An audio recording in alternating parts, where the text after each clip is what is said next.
Leitura diária. Quarto domingo do Advento. Primeira leitura, Isaías capítulo 7, versículos 10 a 14. Leitura do livro do profeta Isaías.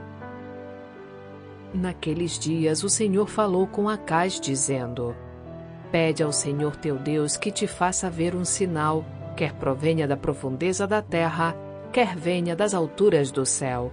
Mas Acaz respondeu: Não pedirei nem tentarei o Senhor.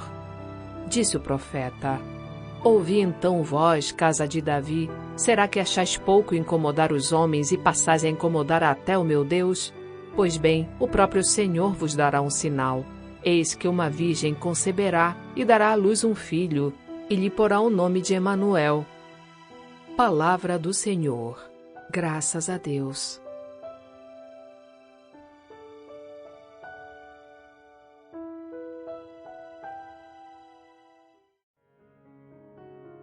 Salmo responsorial 23. O Rei da Glória é o Senhor onipotente. Abri as portas para que ele possa entrar. Ao Senhor pertence a terra e o que ela encerra, o mundo inteiro com os seres que o povoam, porque ele a tornou firme sobre os mares, e sobre as águas a mantém inabalável. Quem subirá até o monte do Senhor? Quem ficará em sua santa habitação? Quem tem mãos puras e inocente coração? Quem não dirige sua mente para o crime? Sobre este desce a bênção do Senhor e a recompensa de seu Deus e Salvador. É assim a geração dos que o procuram, e do Deus de Israel buscam a face. O Rei da Glória é o Senhor onipotente. Abri as portas para que ele possa entrar.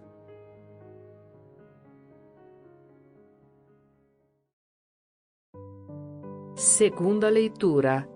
Romanos capítulo 1, versículos 1 a 7. Leitura da carta de São Paulo aos Romanos. Eu, Paulo, servo de Jesus Cristo, apóstolo por vocação, escolhido para o Evangelho de Deus, que pelos profetas havia prometido nas Sagradas Escrituras, e que diz respeito a seu filho, descendente de Davi segundo a carne, autenticado como o Filho de Deus com poder, pelo Espírito de santidade que o ressuscitou dos mortos, Jesus Cristo nosso Senhor. É por ele que recebemos a graça da vocação para o apostolado, a fim de podermos trazer a obediência da fé todos os povos pagãos para a glória de seu nome. Entre esses povos estáis também vós, chamados a ser discípulos de Jesus Cristo.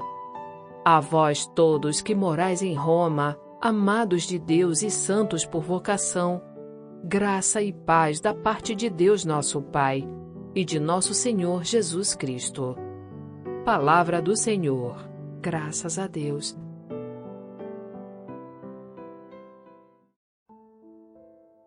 Evangelho. Mateus capítulo 1, versículos 18 a 24. Proclamação do Evangelho de Jesus Cristo segundo Mateus. A origem de Jesus Cristo foi assim. Maria, sua mãe, estava prometida em casamento a José, e antes de viverem juntos, ela ficou grávida pela ação do Espírito Santo. José, seu marido, era justo e, não querendo denunciá-la, resolveu abandonar Maria em segredo. Enquanto José pensava nisso, eis que o anjo do Senhor apareceu-lhe em sonho e lhe disse: José, filho de Davi, não tenhas medo de receber Maria como tua esposa, porque ela concebeu pela ação do Espírito Santo. Ela dará à luz um filho e tu lhe darás o nome de Jesus, pois ele vai salvar o seu povo dos seus pecados. Tudo isso aconteceu para se cumprir o que o Senhor havia dito pelo profeta. Eis que a virgem conceberá e dará à luz um filho.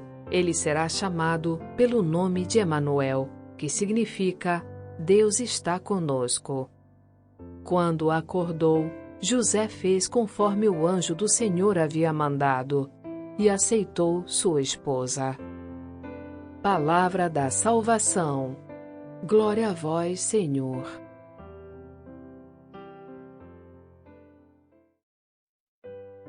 Damos início agora a mais uma edição do Conversando sobre a Palavra com Antônio Santoro. Oi pessoal, oi Sônia, tudo bem com vocês? Sejam muito bem-vindos a mais um programa Conversando sobre a Palavra, onde nós tentamos levar até vocês uma visão prática das nossas leituras, numa linguagem fácil, numa linguagem acessível, numa linguagem onde todos possam compreender.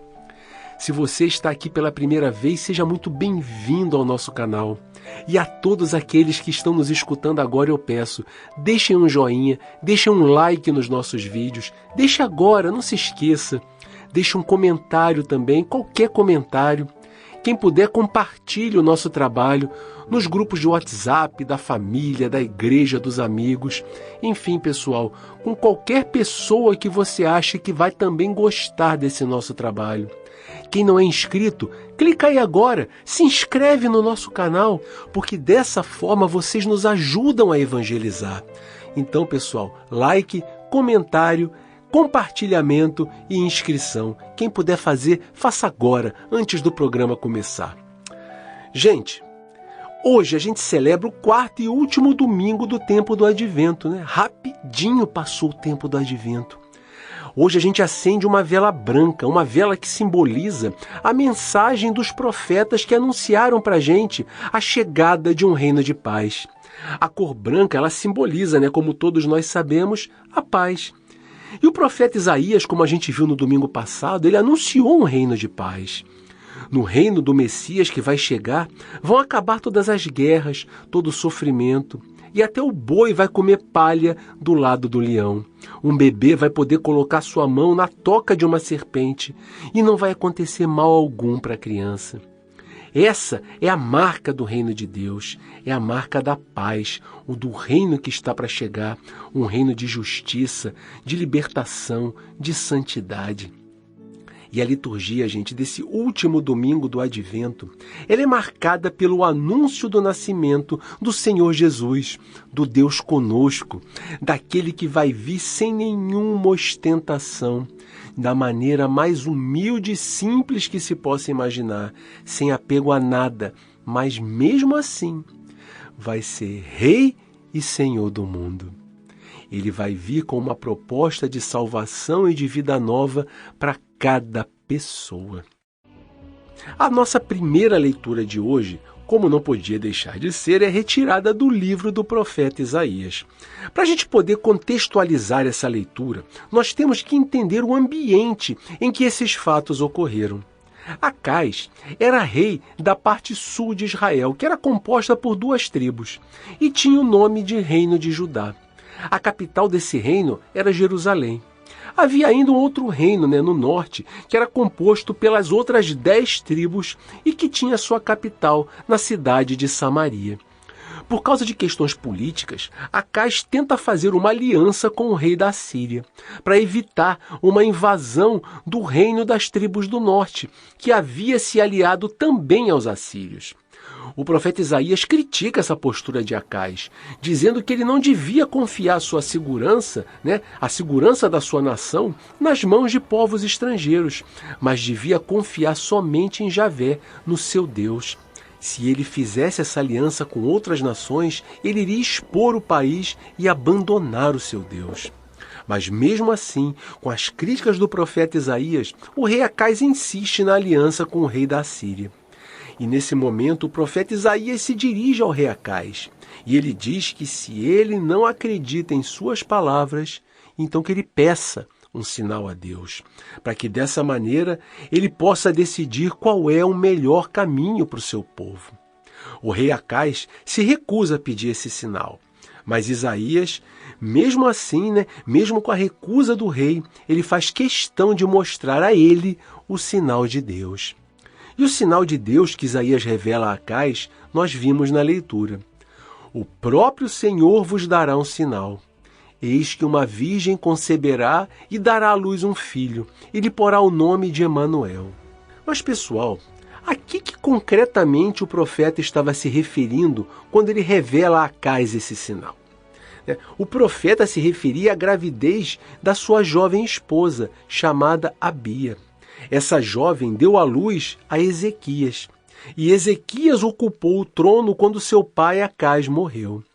O nascimento dessa criança era a garantia de que a descendência de Davi continuaria, e apesar dos ataques dos inimigos, o reino de Judá teria um futuro garantido. E por isso, gente, o nascimento dessa criança era um sinal de que Deus está conosco e que continuaria olhando para o seu povo. Por isso a referência de Isaías ao termo Emanuel, que tem exatamente esse significado, Deus está conosco. Este foi o sinal que o profeta revelou ao rei Acás. O fato mais importante que a gente vê nessa leitura, pessoal, é a garantia de que Deus não abandona o seu povo, mesmo que nós não consigamos enxergá-lo a todo momento. Da mesma maneira que o rei Acás, a gente também acaba por perder a esperança na presença de Deus de vez em quando, Por essa presença de Deus nas nossas vidas. E nós trocamos a nossa fé por outras verdades, por falsos valores, por falsas seguranças. Da mesma maneira que Acás confiou mais nos exércitos estrangeiros para lhe oferecer proteção, ao invés de ouvir a palavra do profeta Isaías, que diz a ele para não se aproximar de uma aliança com um rei estrangeiro, mas que colocasse a sua confiança nas mãos de Javé. Dessa mesma maneira, a gente também, em muitos momentos, nós deixamos Deus de lado e nós nos penduramos em falsas seguranças. Quem nunca fez isso? Cabe a gente hoje parar um pouco para nos questionarmos aonde nós estamos colocando a nossa confiança. É em Deus? Ou em outras pessoas? Ou em outros valores? Ou em outras seguranças? Quando nós pensamos em uma sociedade mais justa, mais humana, mais fraterna, nós colocamos em prática os valores do reino de Deus na nossa própria vida, fazendo com que sejamos verdadeiros agentes transformadores da realidade em nossa volta, a começar pelos que são mais próximos de nós. Ou será que nós colocamos as nossas esperanças nos políticos? Será que nós nos afastamos de nós afastamos da gente a responsabilidade de mudança e transferimos essa responsabilidade e a culpa de um fracasso para esses políticos? Será que nós, enquanto membros da sociedade em que vivemos, também não temos a nossa parcela de responsabilidade sobre o estado atual das coisas? Será que o nosso comportamento, que é omisso em relação a tantas coisas que a gente vê erradas e que nós aceitamos como se fossem normais, não precisa mudar? Será que nós estamos confiando mais neles do que em Deus, assim como o rei Acás fez com os governantes estrangeiros? Ou seja, a relação, em relação à inércia que a gente tem, em relação ao nosso comodismo, que nos impede de sair ao encontro das pessoas que de nós mais necessitam. Será que isso faz com que nós transferimos essa responsabilidade para os outros, Os outros são problemas dos governantes, não são nossos. O nosso próximo é problema do Estado, o nosso próximo é problema da igreja, o nosso próximo é problema dos grupos organizados. Eu não tenho nada a ver com isso. Será que a gente age assim? Será que a gente esquece de Deus nessas horas e confia mais nos outros? Quando pensamos em nos sentir mais confortáveis, será que nós procuramos olhar ao nosso redor e ver quanta coisa a gente já conquistou na vida? Quantas vitórias Deus já nos permitiu alcançar? Será que a gente reconhece essas coisas? Será que a gente vê Deus o tempo todo presente ao nosso redor? Ou será que nós temos na nossa mente, sempre uma insatisfação que é voltada para Deus, que é voltada para o mundo, que é voltada para os nossos irmãos? Será que nós temos sempre uma ambição que toma conta da gente? Será que nós fazemos com que a acumulação de cada vez mais bens, de cada vez mais dinheiro, seja a solução que nós projetamos para obter a vida que nós tanto desejamos? Será que é nisso que a gente bota a nossa confiança?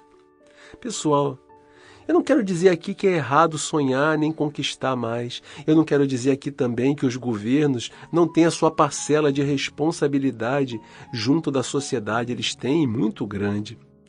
Mas fazer disso, uma desculpa, ou fazer dos bens materiais o objetivo principal da nossa vida, é não confiar que Deus está olhando para nós e que Ele quer agir também através de nós. Mas é pensar que somente através da acumulação de bens a nossa felicidade vai chegar. E com isso a gente espera uma espera vã. Com isso a gente deixa de fazer as nossas obrigações e transfere essas obrigações para os outros. A gente deixa de confiar em Deus, a gente deixa de confiar na ação de Deus na nossa vida, a gente deixa de enxergar a ação de Deus na nossa vida. Que nós não sejamos como Acais, que não quis sequer dar atenção ao sinal que Deus havia dado a ele pelo profeta Isaías. Que nós possamos ver os sinais que Deus nos mostra e realiza nas nossas vidas o tempo todo. E que através deles nós possamos ver a presença de Deus, que está conosco, que não nos abandona e que quer renascer a cada dia nos nossos corações, que quer viver em nós e que quer também que nós transmitamos aos nossos irmãos essa experiência, quer que nós transmitamos a eles o reino de Deus, quer que nós cumpramos a nossa parcela de responsabilidade nesse mundo. Gente, que possamos, ao contrário de Acais, aceitar essa primazia de Deus nas nossas vidas. Paremos um pouco, reflitamos, oremos. É tempo de revisão, é tempo do advento. Procuremos enxergar o que há de errado nas nossas vidas e, com a graça de Deus, procuremos corrigir, endireitar os nossos caminhos para podermos esperar confiantes e preparados a chegada do Deus conosco que vem no Natal.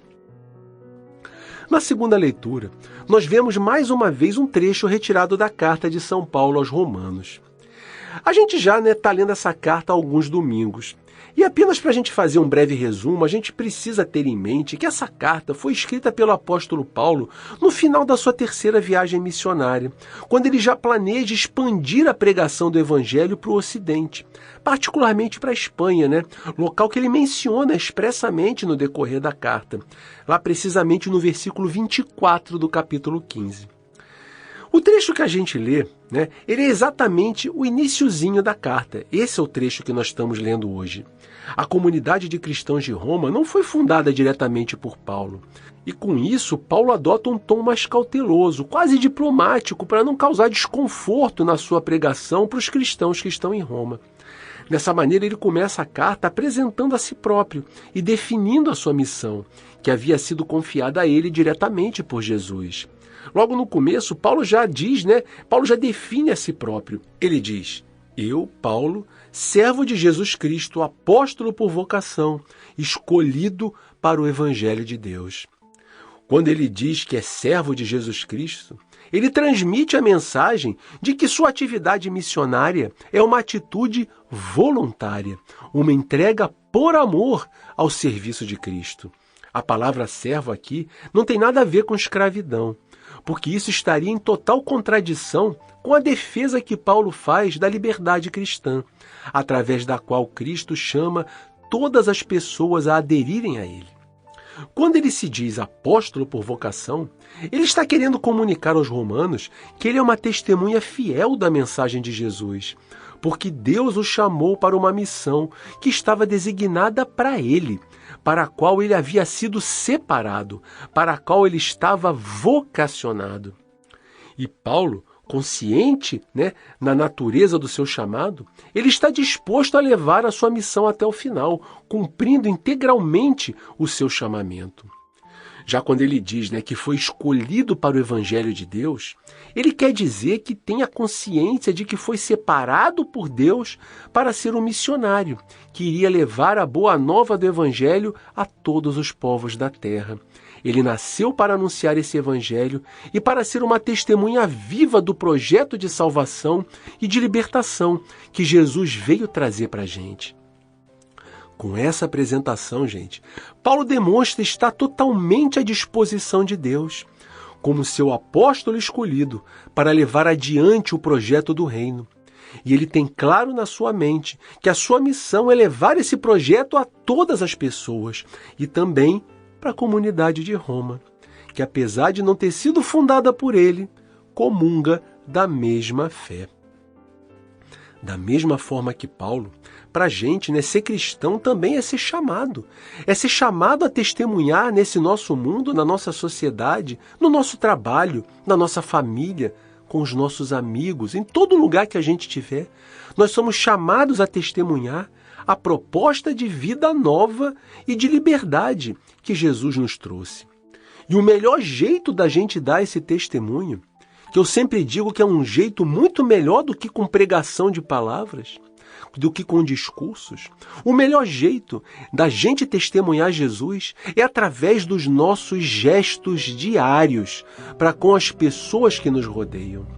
Será que nós procuramos testemunhar para as pessoas os valores do reino de Deus? Nós praticamos esses valores?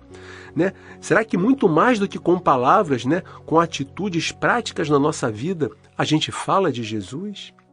Será que o meu testemunho de vida aproxima as pessoas de Deus, do projeto dele para o nosso mundo? Ou é só um testemunho, né, que não se faz notar?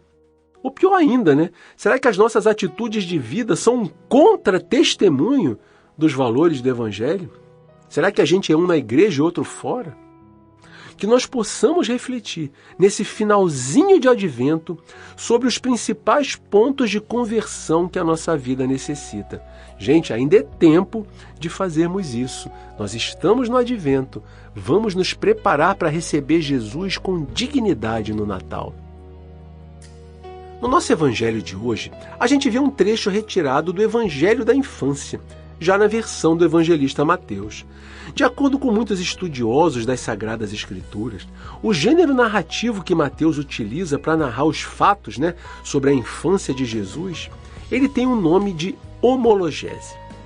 Homologese, pessoal, é uma confissão de fé que deriva de fatos narrados, mas que não podem ser interpretados ao pé da letra, né, de maneira literal. Não tem nesse estilo de narração, né? Esse estilo de narração ele não tem a intenção de fazer uma narração, né, de estilo reportagem, de estilo jornalístico ou de estilo histórico. Esse estilo de narração ele tem o objetivo de transmitir uma catequese, um ensinamento para as pessoas, para que elas possam, né, compreender as realidades da salvação. No caso do nosso trecho de hoje, nós vemos, né, o fato de que Jesus é o Messias e que ele vem de Deus e que ele é o nosso Deus, o Deus conosco. Nesse estilo de narração que nós vimos hoje, as pessoas do Antigo Testamento encontram correspondência em fatos e pessoas do Novo Testamento.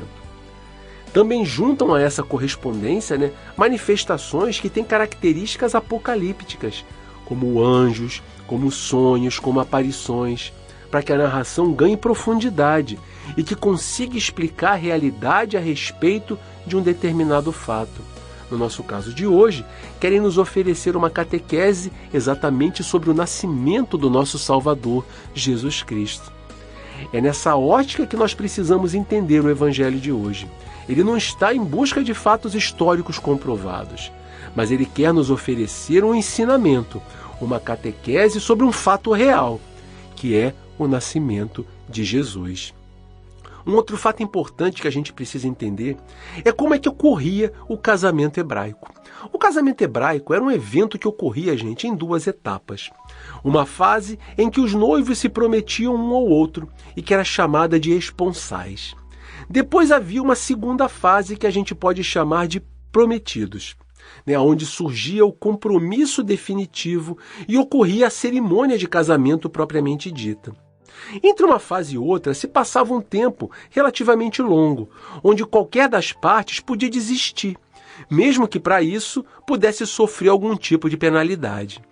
Entre uma fase e outra, os noivos não podiam ter uma vida em comum, mas caso surgisse um filho, esse filho era considerado legítimo.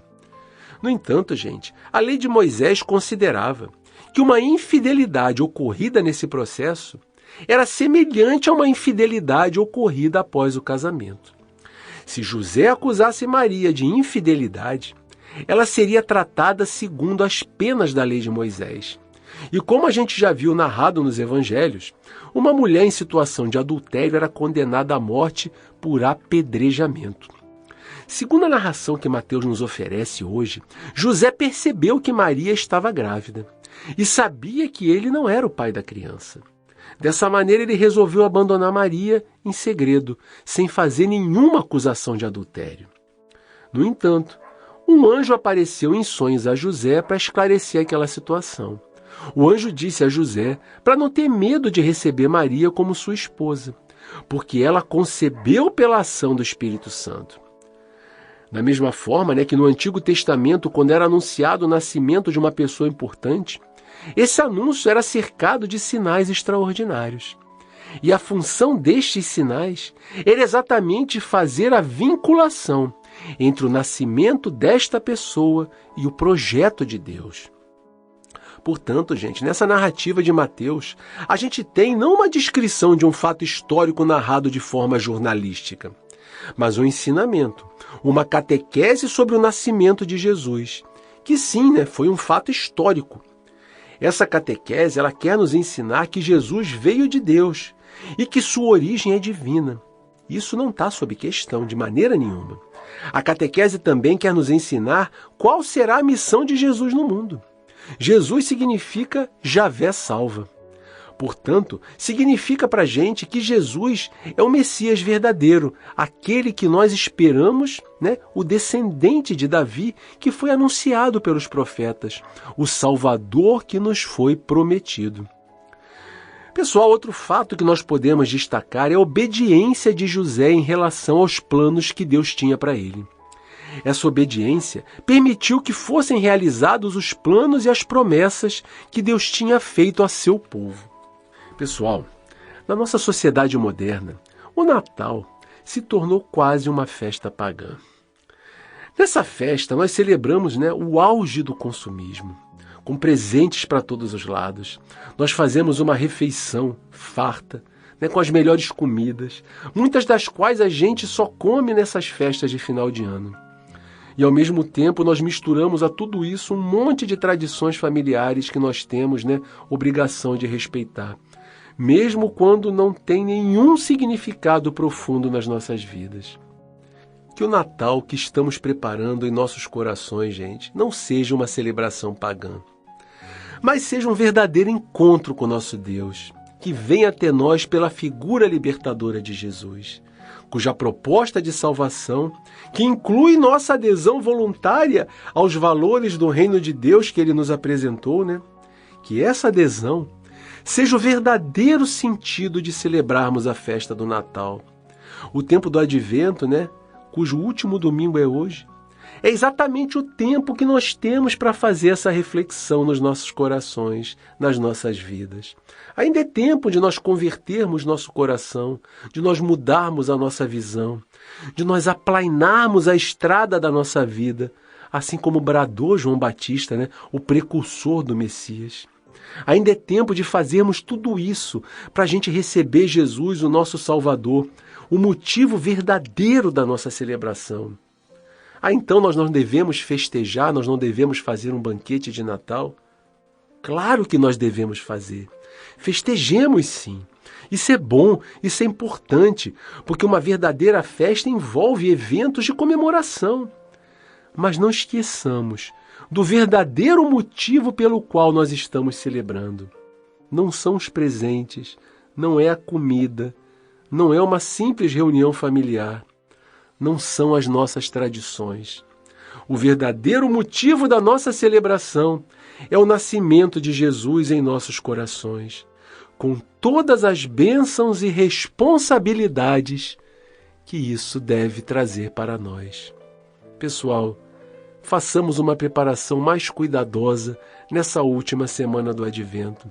Reflitamos sobre o nascimento de Jesus, reflitamos sobre a nossa vida, endireitemos os nossos pensamentos, endireitemos os nossos caminhos, para que Jesus possa nascer dignamente nos nossos corações. Um grande abraço para cada um de vocês e até o nosso próximo programa. Tenham uma boa semana e que Deus abençoe a todos.